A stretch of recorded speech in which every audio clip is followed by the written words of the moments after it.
I wanted to talk to you guys tonight. I was feeling a little nostalgic. I wanted to talk to you about my very first night doing comedy. I've been building it up in my mind for a couple weeks at work and went out to my car, bird shit on it. Big, big bird shit right on the hood. And I was looked up. I was like, is this a sign? What are you trying to tell me here? I I drove home, parked my car, went to the bathroom. I came out. There's no bird shit on my car. So I went inside and I said, "My wife, did you clean that off my car?" She's like, "Yeah, I did. I saw it." I was like, she never does that out of the goodness of her heart. So something was up. Turns out my kid had got mad that day and thrown the remote into the floor and it bounced up and it hit the TV and broke it. So now I'm out one TV. Now, keep in mind, this is my very first day thinking about doing comedy for a couple weeks now. Two strikes against me. So I have two schools of thought here. I can go or I can quit. I went and I'm still doing it. Yay me. So here's a little bit of the story that I told my first night doing comedy. So I used to be in the Navy. I had this flight from Rome to Atlanta.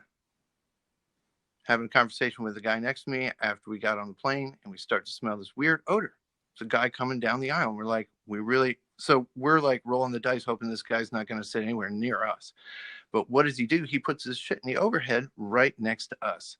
So we made a beeline over all the other people who were scrambling to get to the flight attendant to say, please seat me in business class. This guy smells like he just crawled out of a dumpster.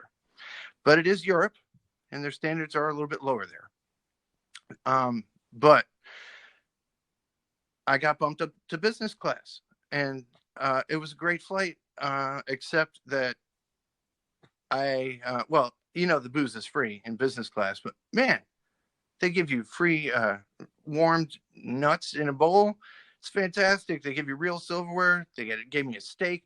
Gave me a couple of glasses of wine.